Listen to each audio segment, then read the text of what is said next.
Hello, everyone. Once again, I am so grateful and delighted to be here with my father. Thank you again, Professor Abrams and Dina Pius, for inviting us tonight.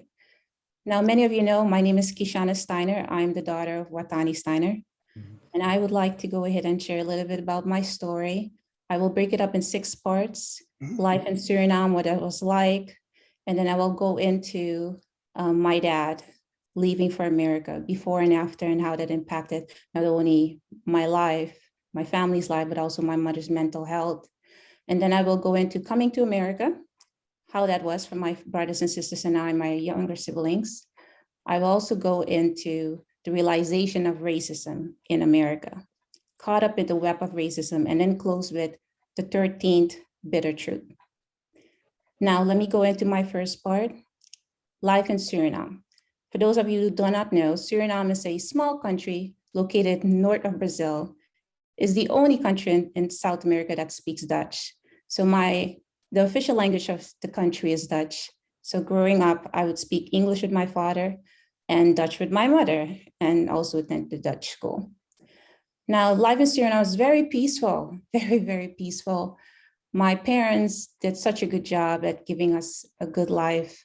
It was filled with laughter, games, happiness. I really had a great childhood. If we ever were sick, our pharmacy was right outside. We knew exactly what herb just to grab, what tree barks, and if we didn't know how to actually heal ourselves, we could always ask a friend or a neighbor. They could direct us to the correct plant or the correct leaves or whatever we had to do. Life was very peaceful. Everyone lived off the land, and that was just my childhood, swimming in the lakes. Very, very fun. My father as a child has always been my hero. I love him so much. And it's not just because that when the day that I was born, he actually had to step in and deliver me by himself. Now, mind you, Suriname is not a country that you can call 911 and they'll be there. So my dad, I didn't even know at that time, the revolutionary he is, still found a way of helping my mom safely deliver me. And because of him, thank God, I'm alive. As a child, my dad was always the person that when we were children, we ever had any disagreements, he would bring us all together. He would make both of us present our cases, and he would literally challenge us to work out our differences. And that was always fun. We thought we had big problems. And when my dad listened to us and he went ahead and gave us suggestions, it seemed so small. And we were friends again. That was my father. He was my best friend. He always has been. I could always ask him questions. No questions were too small, too big. He would always listen to me. We would always read books together. I just loved my dad. And so at one point when I was 10 years old, my parents gathered us together in the living room to explain to us that daddy would be leaving for America. Now, the great salespeople that they were, they sold me and sold all of us that daddy would be coming back with presents. And as a 10-year-old, trust me, I was excited. I made sure I told my dad, Daddy, I want you to come back with a doll and a stroller. That's what I wanted. And I wanted daddy to leave right away and come back tomorrow. I was so excited. I was so oblivious to actually what was about to happen and how that choice would drastically change our life forever. And so the day came when my parents said, we're going to go ahead and go to the city. We were excited as children. We often couldn't do this because we lived in the interior. And so going to the city was a big task. We all had to get our things together and go to the city. With 7 kids, trust me, my mom had her hands full. And mind you, I was only 10. I wasn't that much of help at that time. And so going to the city, we visited a lot of old friends. We ate a lot of good food. We slept in different hotels. Oh, it was amazing. We took nice pictures. I was just happy. No school, just with mommy and daddy. Trust me, it was the best time of my life. And so the day that daddy left, as a 10-year-old, I really didn't know much other than that daddy was coming back with toys. But I do remember the police car coming to the house. I don't remember my father being handcuffed. I thought, oh, my dad is American, based on the limited movies I've seen. Because once again, Suriname, we only have 4 channels. Okay, that's it. No more. So not a lot of TV watching growing up. You play outside. And so I thought, oh, my daddy needs protection. He's going to America. He's so cool. I didn't think nothing of it. And so daddy left. And shortly after that, things started changing quickly. My mother stayed in her room for weeks. It felt like months. And she was not a woman to do that. All I could hear was mom crying and sobbing. The door was closed. The relationship I had with my mother was very different from that of my father. My mom was raised in an era and in a culture where children do as they're told. They don't ask questions. My mom loved me, and I know she did. However, my dad was very different. My dad encouraged me to have dialogue with him, to ask him questions. And so my best friend was gone. He always had the answers. Daddy had the answers, and he wasn't there. And so I tried to get something out of my older brother, Raul, which was 6 years older than me at the time when I was 10. But he wouldn't give me anything. He wouldn't explain. He just instructed me just to keep on cooking for my 5 younger siblings. And whenever I would cook, make sure that I knock on mom's door and put the plate of food at the door. And so I would do that. At times when my siblings really didn't need anything, I would wait for mom to open the door. If I was lucky, sometimes it would take 2 hours, sometimes only 15 minutes. I would see her open the door and she would only reveal her hands. She would grab for the plate that I had cooked, take it inside, and then it would follow with her pushing out the plates from the previous day for me to wash. If that was my dad, I would have had the courage to run up to the room, hold the door and say, "Daddy, what's wrong?" But I didn't have that with my mother. And so I feared for being reprimanded. I didn't know. I didn't know what to do. I was just happy to see my mom's hand. I just was happy to know she was alive. And so this went on for months, it felt like. Eventually, my mom gained the strength to come out of the door, out of her room. I remember her opening up the door. And she gathered us together and she said, "I have something to tell you all." And we listened. We looked at her. Although I would give her food, I felt like she looked very sad and different. And she still looked like she had lost a lot of weight. I don't know how, but mom didn't look the same like when dad was there. That was obvious. And my mom shared with us, "I'm going to send you guys to the city." Because once again, we lived in the interior. "And you guys are going to go to foster care home." And my mom, being the great salesperson that she always has been, sold us on the fact that you're going to have clean sheets, you're going to make friends, and you're going to go to school, and it's going to be fun. I wasn't sold. Anything my mom would ever sell me, I would buy it. Yes, she was great. She was that person. But when she sold that to me, I was not sold. But I also didn't have the courage to question my mother. My mom's and I relationship was do as I'm told, as you're told, and don't ask questions. I really wanted daddy there. I had questions, and my best friend was not there. And so we ended up going to the foster care home. The adults walked us to this huge room. I looked around and I saw all these children, probably about 200 of them, sitting around round tables. They all welcomed us. And I was nervous. I've never been around so many children at the same time looking at me. It was so intimidating. And around this time, I was going on 11. It was very scary. And so after they said hello, the adults left. And we stayed in the room, Just wonder, what are we going to do? And before I could finish that thought, I heard someone screaming, "Your father's a criminal." I looked around, there's so many faces. "Your father's a criminal." I'm looking around, I'm like, what is, and I defend my dad. I said, "No, he's not. My dad is not a criminal." And someone else screams, "He's in jail. He's in jail. In America, yes, he's in jail." I said, "My dad is not in jail. He's not a criminal. I don't know who I'm speaking to." There are over 200 faces. I feel attacked. My siblings and I are so confused. And so I'm so angry as a child, so angry. And the words that broke me was when the last person said, "He's in jail." And the adults told us. That's what broke me. Because I knew that if the adults told them, because in my mind, adults never lied as a child, it had to be true. But I knew I wasn't going to get no answers from my older brother, Raul. I knew I definitely wasn't going to get any answers from my mother.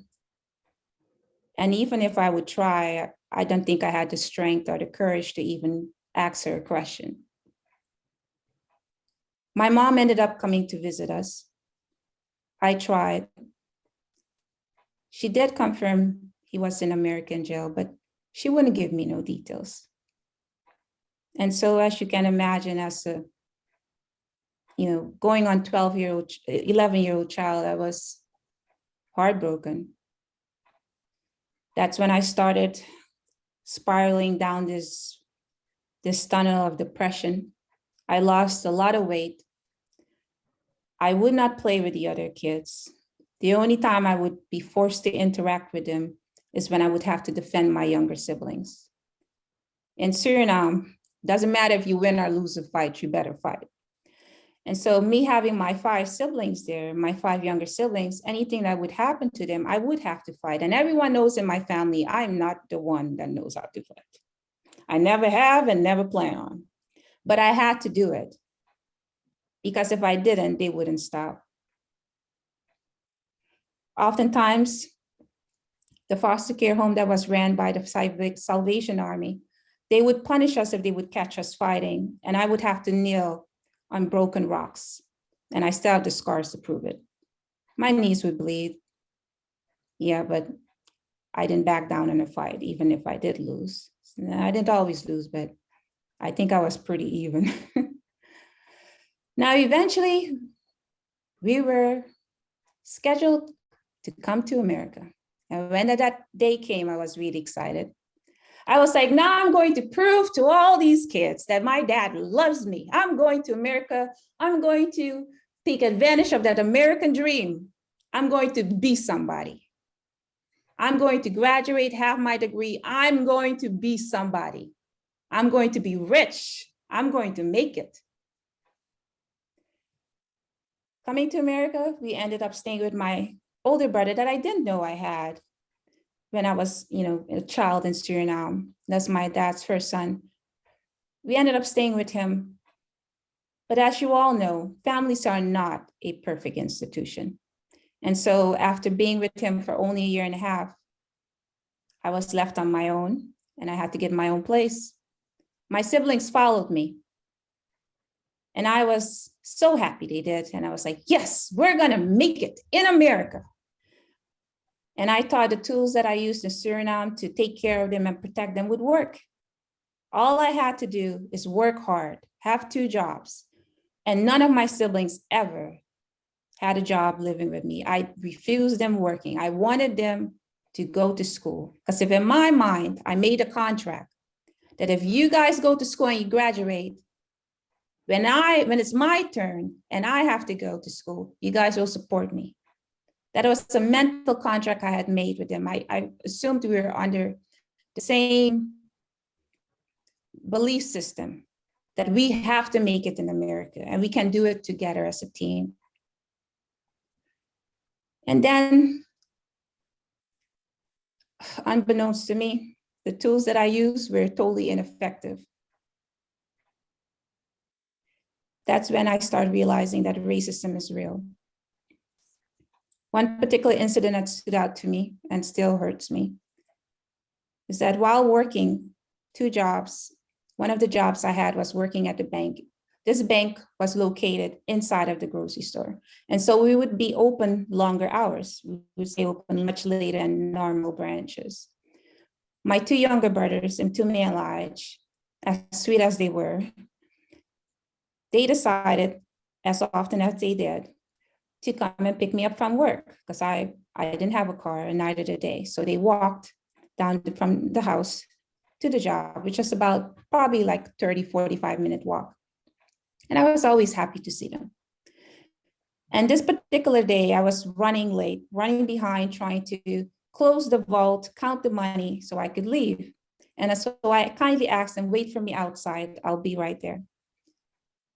After I was done, I walked outside, and to my surprise, my 2 younger siblings, my 2 younger brothers and 2 Elijah were sitting on the curb, handcuffed.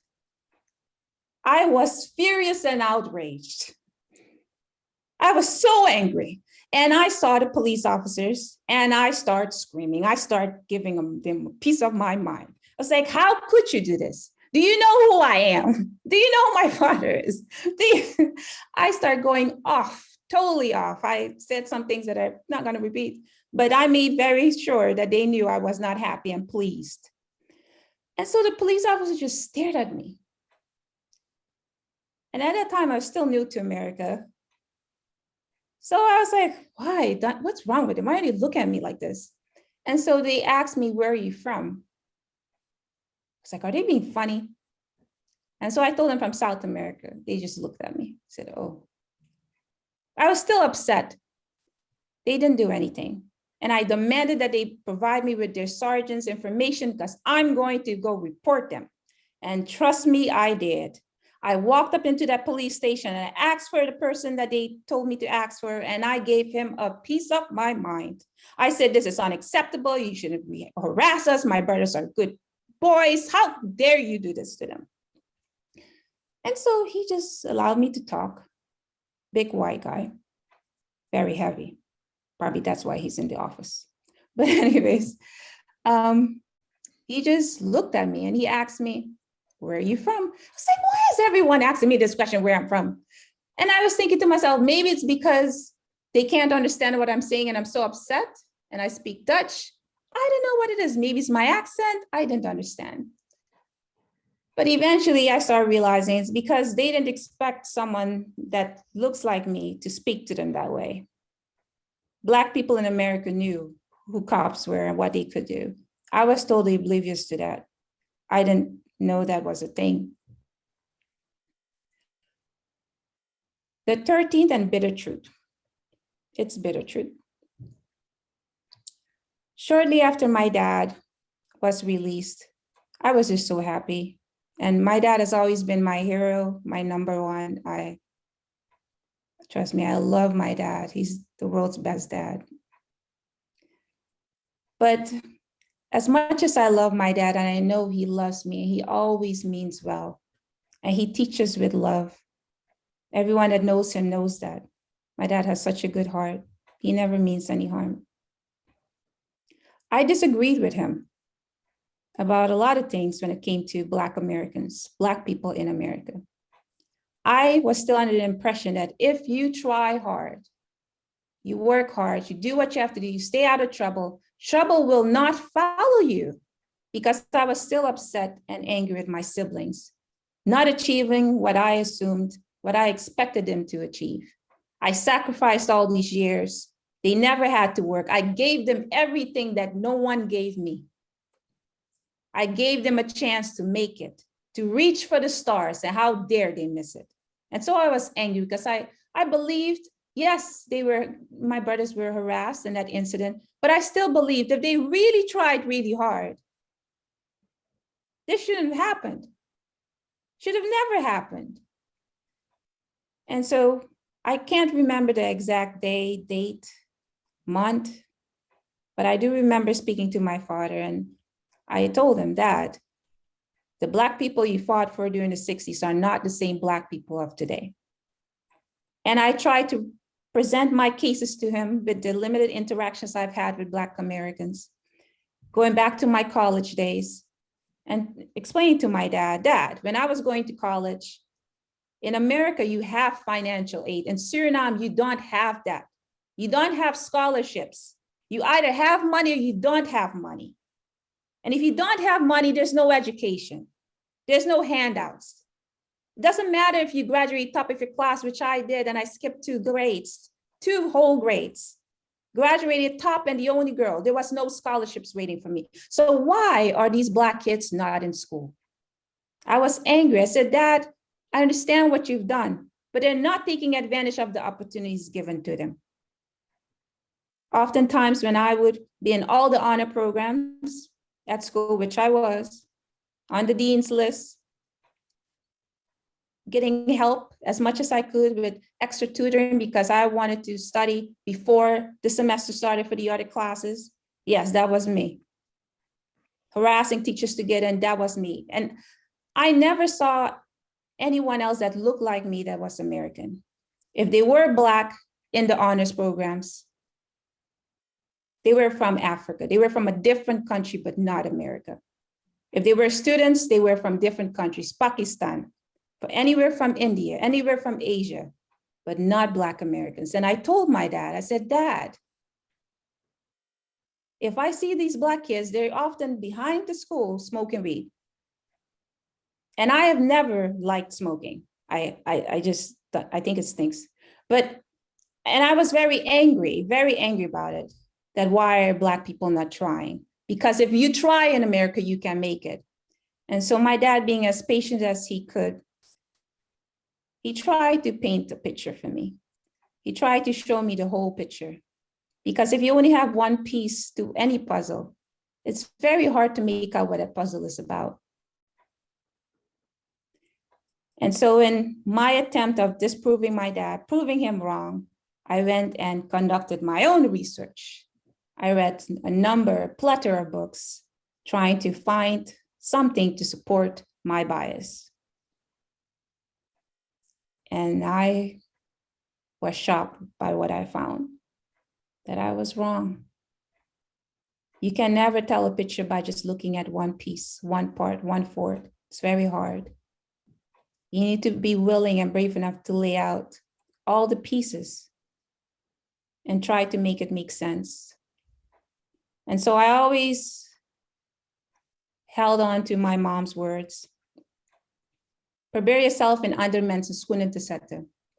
And that means in English, try to put yourself in other people's shoes. That was hard, but I knew I had to do it because my mom had taught me that that's what you need to do before you judge people. And I knew this was the time to try that. And so I started with my dad's story. I started putting myself in my dad's shoes.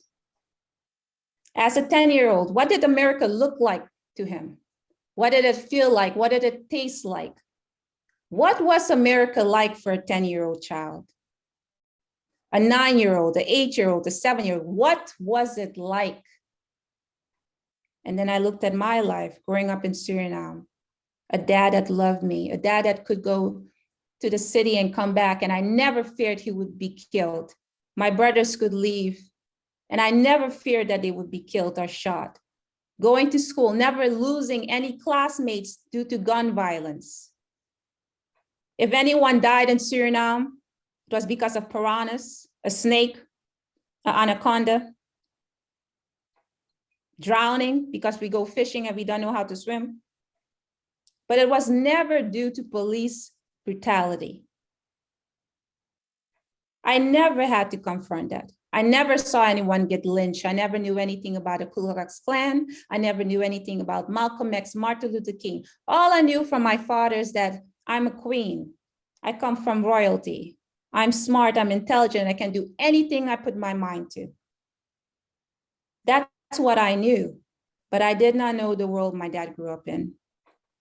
And so everything that my dad tells you about Suriname, trust me, him and my mom, they did a great job sheltering us from that, because my life was so perfect in my eyes. We never wanted for anything. We never needed. I didn't even know we were poor. My parents were always taking care of us. We always had something to eat. And after I did that, I proceeded by looking at the innocent lives cut short, reading through their bio, and I couldn't help but stop and look at Tamir Rice, this young boy killed. And trying to put myself in his shoes was very easy for me, because I too, at 11 years old, going on 12, after my dad had left, I remember it was late at night. I was in the house. Everyone was asleep, but my mom wasn't asleep. My mom was speaking in a different language, and at that time I didn't know what it was. I've never seen anything like that, but I knew mommy wasn't all right, and I was worried about her. Now I know my mom was having a mental breakdown. But as a child, I knew I had to stay with mom. And so while mom was walking out the door, I put on my shoes and I walked quietly behind her. I didn't think she would have noticed, but she did. A mother does. And she called me, she held me close, and we proceeded to walk. None of my siblings knew, they all were asleep. It was the middle of the night.